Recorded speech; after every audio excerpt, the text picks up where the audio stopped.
Hər vaxtınız xeyir olsun değerli izləyicilərim. Bugün hazırladığım belə bir möhtəşəm, incə, gözəl bir tortun hazırlanmasını sizlərlə də bölüşürəm. Hər kəs bilir ki, vafli kağızından olan tortlar trenddə olan tortlardır. İnşallah siz də bu tortumdan yararlanarsınız. Keçək hazırlanmasına xanımlar. Tortu mən 20 diametrli formada hazırlamışım. Tortun hündürlüğü 14 santimetrdir. Tərkibi plomber krem, vanilli biskvit və içərisinə qovrulub doğranmış qoz ləpəsi, şokolad kükələri, karamel sos əlavə etmişəm. Yəni bunun hazırlanmasını mən bu qayda edirəm. Sizin də hər hansı bir naçinkanız varsa onunla da belə bir möhtəşəm tort hazırlaya bilərsiniz. İndi üzərini qaymaqlı kremlə gördüyünüz kimi örtürəm. Mənə dəfələrlə sual verilir ki, vafli kağızının tortun üzərinə yığarkən ərimə prosesi olur. Xeyr xanımlar, necə qoyursunuzsa o qaydada da durur. Heç bir kapriz göstərmir. Vafli kağızını nazik uzun 2 cm eninə kəsmişəm və bu qayda ilə düzü biraz səbir tələb edir. Bu qayda ilə tortun kənarlarına düzürəm.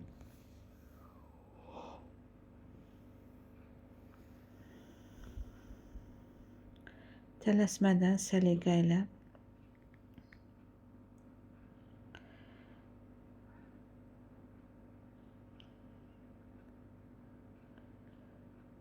heç bir problem yaratmır xanımlar.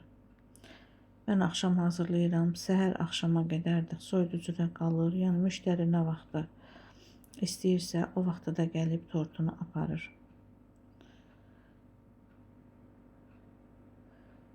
Təkcə yapışılan yer bir balaca nəmləşir və salam. Ondan başqa heç bir kaprizləri dediyim kimi olmur. Necə düzürsünüzsə bax o qaydada da durur. Hətta səhərə qalanda biraz da avallaşır, daha möhtəşəm görsənir. Tam gördüğünüz kimi bitirdim. İndi isə güllərini yapışdırıram.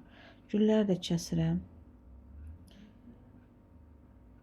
Sonra isə şirniyyat mağazasında olan məftillərlə bax belə tortun kənarlarına yerləşdirirəm.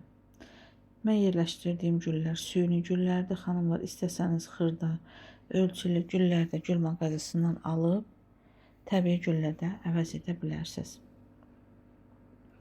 Bu da əlbəttə ki, müştərinin zövqündən asılıdır, istəyindən asılıdır və büdcəsindən asılıdır.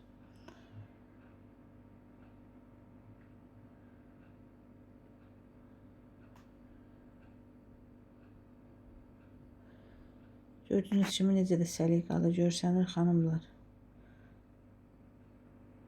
Onu da deyim ki, tortun çəkisi 2 kilo 200'dür xanımlar.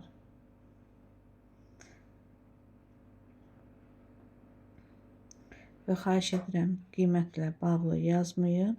Çünki hər şəhərin, hər ölkənin öz qiyməti var. Bu qədər yavaş-yavaş bu videonun axır hissəsinə gəlib çıxırıq xanımlar. Sizdən təvəqqə edirəm ki, xahiş edirəm öz sosial şəbəkələrinizdə paylaşın. Nə qədər paylaşsanız mən də sizə o qədər gözəl videolar çəkərəm, həvəslənib sizin üçün gözəl videolar çəkərəm. Allah'a emanet olun.